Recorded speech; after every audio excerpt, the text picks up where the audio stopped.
Well, greetings, everyone. And here we are again, the WeAwake, where we come together and we meditate together. And we use brain entrainment technology to create a field that helps deepen us, and helps heal us, and helps inspire us, and helps cleanse us.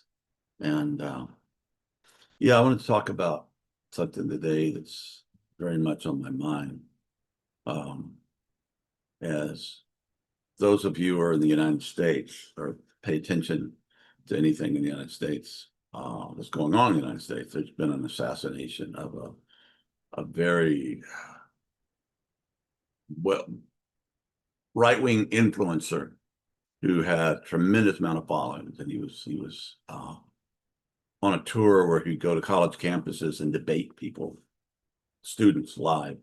And while he was up there, somebody shot and killed him with a high-powered rifle. Yeah. So I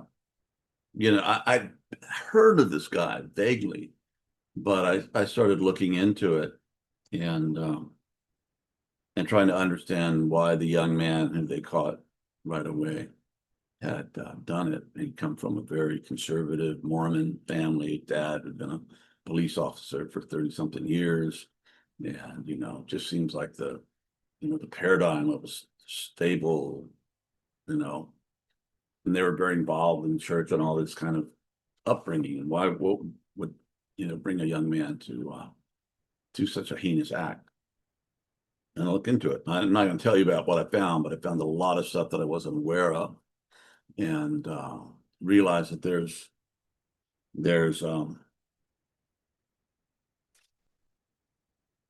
ecosystems on the internet where you can get into really dark, kind of cultish, brainwashing, hate inspiring, nihilistic making loops. And it really sucks a lot of young people in there.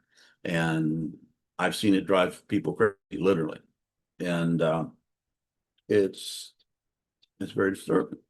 And I became disturbed. I felt, looking into it, I was just affected by it. So, oh God, it seems to be so much easier to inspire hatred than it does to inspire compassion and love. Hatred is the easy one. We just can fall into that, and racism and hating people that are different than you, or different sexual orientations, or different socioeconomic levels, different. It's so easy to do. And you get these people who are pretty good at it, and they start teaching this stuff, and they get all this incredible, powerful feedback, hundreds of thousands of followers, if not more, and tons of money. And, everybody thinks you're the guru, and you just, by feeding this poison into the body politic, into their human family. So I look into that, try not to say more about it, but I felt really,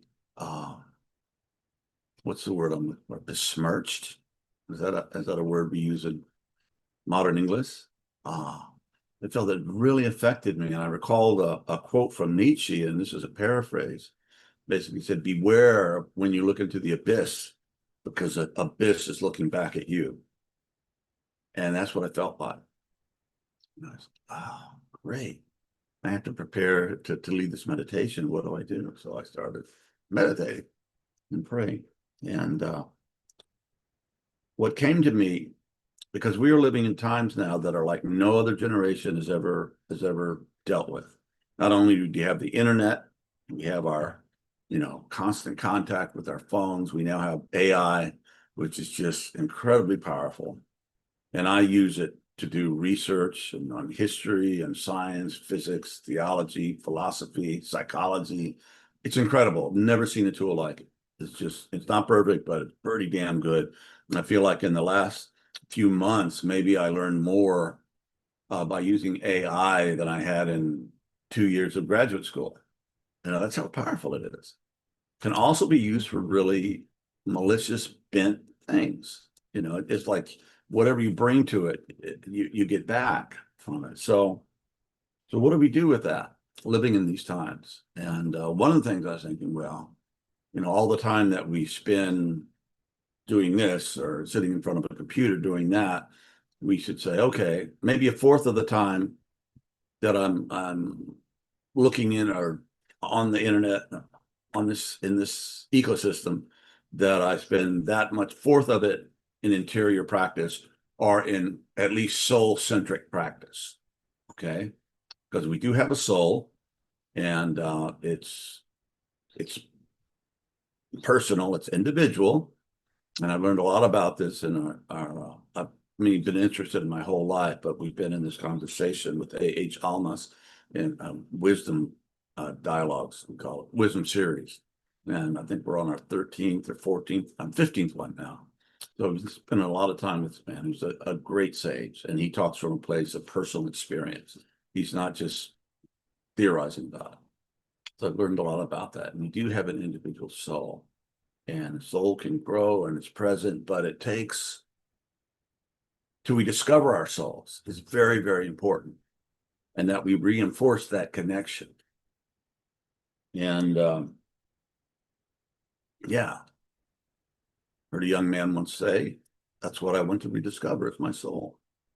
And how do we do that? Well, we can do it in prayer, in meditation.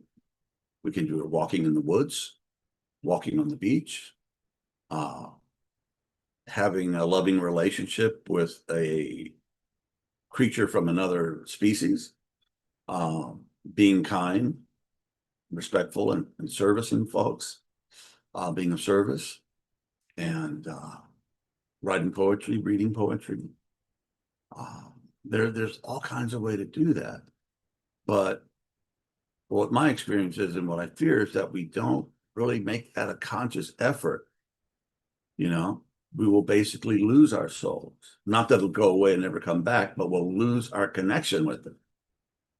And so, and she said, what shall it profit a man if he shall gain the whole world and lose his own soul? I mean, you can have all this knowledge and all this stuff and all this video games and just, and, you can watch new series like 24/7. There's always more stuff to watch on TV as it is today, and you can lose yourself in that. So we have to spend time. And I looked on the internet again for a piece that's very important to me, which I'd memorized and used it as part of my own personal practice for quite a few years. But I looked it up today, and it's a kind of a new translation of it. I thought this was really good. So I want to read this to you with the thought that this is an antidote. This is a counterbalance to the amazingly addictive, toxic stuff that we can be just inundated with, that can literally drive us to despair, nihilism, depression, or even murder. So here it is. This is the St. Francis prayer, and he's a big hero of mine. And I discovered him when I was in my teens, and I was trying to figure out, what is it I'm looking for? And this religious stuff that I'm in, it's not it. I had experience of something else, and I discovered St. Francis. And whoa, Francis knew what I was talking about, what he was talking about, and it really touched me deeply. So this is prayer. I don't know if he wrote it, but it really, it's just spirit coming through it. From that, I'm pretty sure. Not pretty sure, I'm sure. So this is St. Francis prayer. And think about this, how you would incorporate this in your own life, and how, you move and how you use your time when you're in this body and doing what you do, what your particular mission or calling is in this particular existence.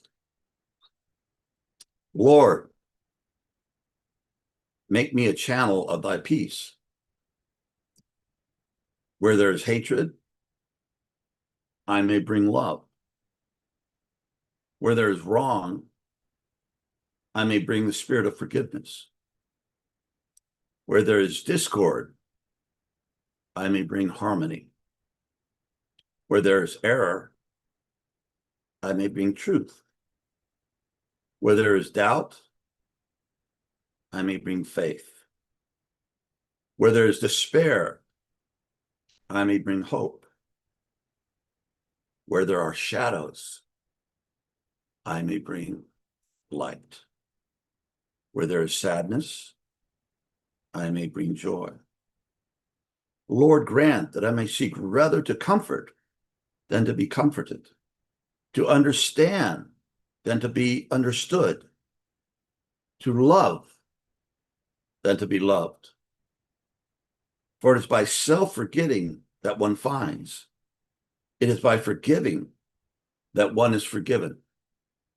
And it is in dying that one awakens to eternal life. Amen. So that is Francis. Thank you, brother. And we're going to listen to a track today. It's called Acupuncture, Digital Acupuncture, and track one. And this takes it alpha. But what I particularly like about this track, it's a sound of a thunderstorm, a thunder and rain. And one time I went to this place called Dark Canyon in Utah, and it's not just a mythic place; it really exists. And I was there to, I don't know, find God, be in the wilderness, do what I'm doing. And this storm came on, and I found this old cowboy cabin, that was deserted, where cowboys had lived, and there still was furniture in it and some art on the wall. Very interesting place. And I got there right before the storm hit, and while I was there, it was just like I was in the center of this incredible display of energy and power and rain. And it was truly a powerful mystical experience. I was just left in a state of grace and awe, and just awed by the whole power of the just pure amazing experience. And I was very grateful that I found this old cowboy cabin to be in and witness it. So all that said, this track is only 20 minutes, but it is that the rain, the sound, the thunder. You can visualize the lightning. And as our theme was together to rediscover our souls, to purify our connections with our deeper self, that which connects us with the everything else, that we could just kind of scrub away and be there with that present and lightning and thunder and the power of nature and the power of spirit to comfort our hearts and to help us find that groundedness in our own true nature.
Okay. Hope that was good for you. Stream was good for me. Yeah, I actually got on the wrong track. So I finished and everybody was still meditating. And I looked at it. I've done the one after that. So I go back to the first one. If you see me keep opening my eyes, I wanted to make sure that I just didn't go off in meditative bliss while everybody was trying to get on with the show. So anyway, it's kind of funny, but anyway, there it is. Yeah, so I want to tell an incident or story. Something happened recently. And stick with me. This is not what they call virtue signaling, right? When you talk about good things you've done, so everybody goes, oh, well, Jesus said about those people, verily I say unto you, they have their reward.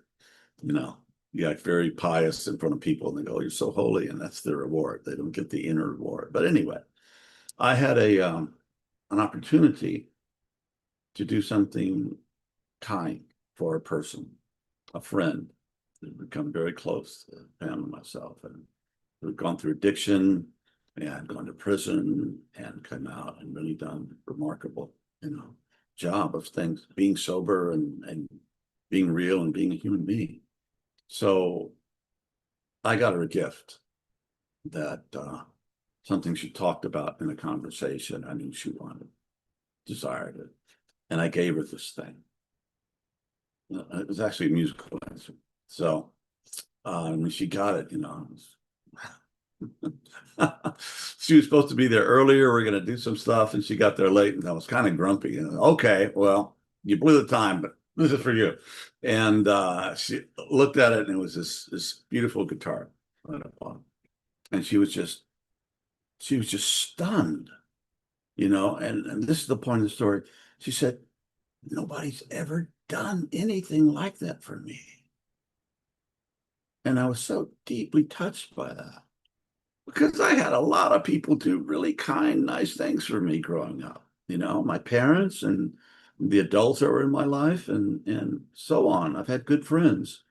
And I was so touched by that this was a new experience for her, that somebody just gave her a gift because, I cared about her soul, who she was. And it made me think back and be grateful for all the kindnesses that were shown me, and that in acts of kindness, whether receiving, but especially when giving, it can be a real powerful experience, and it can get us more deeply in touch with our soul, or who we are at the deeper levels of our being. So with that, I think you might try this for a practice. Just get a list, a piece of paper, that, and what are 5 things that I can do to nourish my soul-centric things that can help me be closer to my soul, be closer to God, be closer to spirit, whatever language you want to use. What can I do? So it might be, I can meditate every day. I can do contemplative silent prayer. I can do gratitude prayer, where I just thank God for everything good in my life. I can pray for other people, bring people, whether they're personal friends or people you've heard about on the news or people you really detest. Good thing to pray for them. I think that's good for the soul too. Or walk in the woods.